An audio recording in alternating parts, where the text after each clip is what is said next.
네, 자 이번 순서는 월요일 아침에 함께하는 자동차와 생활입니다. TVN 한국교통방송 김경배 교통전문위원을 연결해서 졸음운전 위험 수위와 예방대책, 피로를 푸는 방법에 대해서 알아봅니다. 자, 김경배 교통전문위원 전화 연결하죠. 안녕하세요. 네, 안녕하십니까. 네, 지난해만 해도 졸음운전 사고가 설 전날 평일보다 9건 정도 더 많았고 설 당일에는 67건이나 됐다고 하는데요. 올해는 졸음운전으로 인한 설 연휴 교통사고 소식이 다행히도 별로 없었던 것 같아요. 어떻습니까? 네, 맞습니다. 귀향길에 쌓인 피로가 채 가시기도 전에 오랫동안 못 만났던 가족들과의 회포도 몸을 혹사시키게 되고 귀경길 역시 항상 이런 피로가 누적될 수밖에 없는 상황이 바로 그 설 연휴인데요. 네. 게다가 정체에 시달리는 장거리 운행을 계속하다 보니 항상 문제가 되어 왔었습니다. 근데 올해는 대형 사고가 없어 무척 다행입니다. 지난 2011년부터 2015년 사이 발생됐던 설 연휴 추돌 사고는 총 1250건으로 평일보다 400여 건 정도가 많았지만 올 설 연휴는 이 징크스를 격파했다고 생각되는데요. 더욱이 정체와 누적 피로는 3중 이상 추돌로 이어진 사례가 많았기 때문입니다. 아울러 평일보다 2.4배가 높았던 졸음운전 문제와 12시에서 16시 사이 전체 졸음운전 사고 46%가 발생됐던 시간대도 사라진 셈이 됐습니다. 네. 자, 설 연휴 전날인 지난 5일에 있었던 중부 내륙고속도로 상주 터널 내 트레일러 화재도 사실 생각해보면 참 아찔했던 사고였어요. 네, 맞습니다. 당시 상황은 창원 방향만이 아닌 양방향 통행이 차단됐던 만큼 자칫 대형 사고로 이어질 뻔한 것이 바로 중부 내륙고속도로 터널인데요. 네.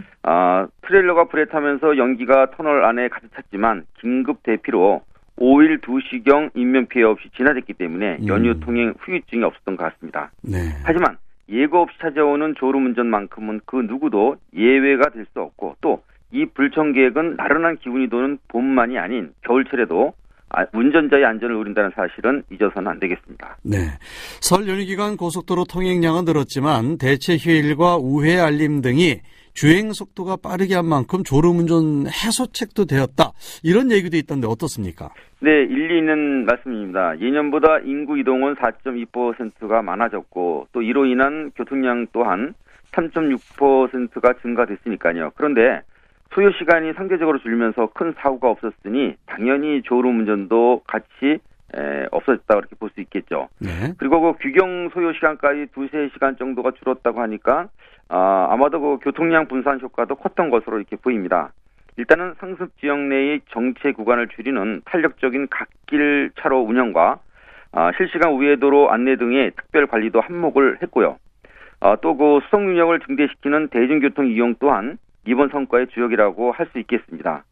전좌석 안전띠 착용과 졸음 쉼터의 확충, 또 기설물 안전 담당자의 그 점검과 교육도 큰 힘이 됐고요. 네. 물론 교통 상황을 실시간 전달하는 방송과 종합교통안전 홍보도 빼놓을 수가 없겠는데요.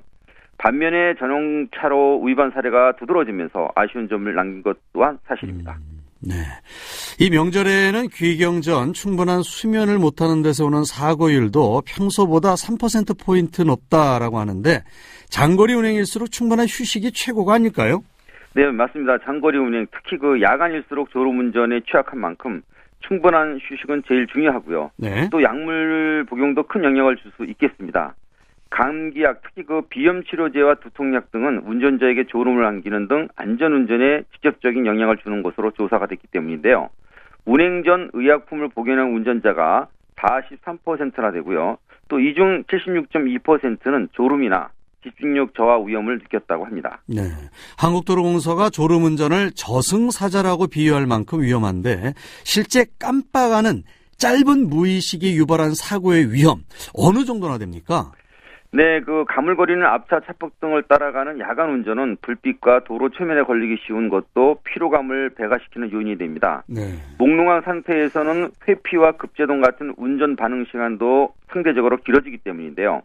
정지거리가 최대 30% 이상 길어지는 만큼 각별한 주의가 요구되는 상황이죠.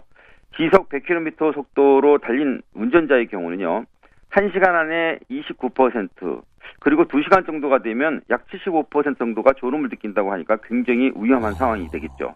교통사고 줄이는 쉬어가는 문화가 확산되면서 쉼터 이용이 늘고 있다는데 장소와 이용 횟수가 많을수록 졸음 사고도 줄겠네요.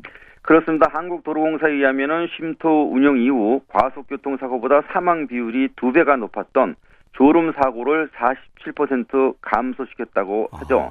지난 3년간 전국에서 발생된 졸음운전 사고는 7,400여 건으로 고속도로 발생 원인 31%로 밝혀졌기 때문입니다. 시속 100km 운행에서의 1초에 깜빡하는 순간은 무려 28m를 이동시키고 있기 때문인데 이때 브레이크를 밟지 못하는 것이 바로 졸음운전 사고다 보니까 40% 정도는 큰 충격 때문에 차가 도로를 이탈하는 상황이 많다고 합니다. 아니, 눈 깜빡하는 사이에 무려 28m를 무의식 상태로 질주하는 사고라고 하면은 이 졸음운전이 음주운전보다도 더 위험하다는 말이 이래서 나오는 게 아닐까 싶어요. 그렇습니다. 만취된 상태가 아니라면 의식이 좀 있겠지만요. 졸음은 아예 눈을 감고 무의식 상태에서 초당 28m를 질주하니 아주 위험한 상황이 되는 것이죠.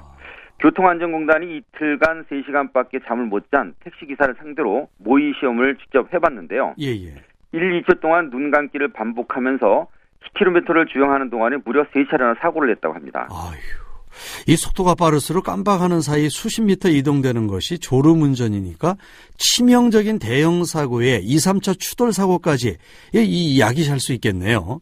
네, 단독사고 위험뿐 아니라 말씀처럼 추돌이나 충돌로 이어진다면 그 피해는 치사율까지 더 늘 수밖에 없는 상황입니다. 물론 뿐만 아니라 최근 6년간 졸음 관련 사고를 보게 되면요, 이용량이 상대적으로 적은 겨울철에도 680여 건의 사고가 발생이 됐고 이 중 114명이 숨졌다고 하는데요. 졸음 위험성 노출 빈도가 가장 높은 장거리 운전에서도 지난 2014년 130명이 숨지고 4,600여 명을 다치게 하는 원인이 된다고 합니다. 게다가 졸음은 추운 겨울, 특히 기온이 떨어지는 새벽 시간대도 많이 밀려오기 때문에 고속도로 야간 졸음은 더 위험할 수밖에 없는 상황이라고 볼 수 있겠습니다. 네, 졸음운전 사고 참 끔찍한데요. 밀폐된 차 내에서 가동되는 히터 온기가 이산화탄소 밀도를 더 빨리 높이기 때문에 겨울이라도 잦은 환기, 적절한 휴식, 운동은 더 필요하겠죠? 맞습니다. 이산화탄소 수치와 졸음은 상대적이기 때문에 추울수록 창문을 여는 습관이 필요한데요. 창문을 꼭 닫고 히터 온도를 올리는 것 역시 졸음운전 위험 수위를 높이는 원인이 됩니다. 결과적으로 이 불청객을 피하기 위해서는 겨울철이라도 너무 차내를 덥게 하는 것도 안 좋습니다. 실내 환기는 운전자 피로도와 밀접한 만큼 외부 순환 모드를 사용해야 하고 또 정체 구간에서는 창문을 여는 것이 좋겠습니다. 그리고 2시간마다 휴식을 취하는 것도 휴식과 함께 신선한 공기를 마시고 약간의 스트레칭을 하는 그런 계기가 될 수 있기 때문에 반드시 2시간마다는 꼭 쉬시는 것이 좋겠습니다. 네, 알겠습니다. 오늘 말씀 여기까지 듣겠습니다. 고맙습니다. 네, 감사합니다.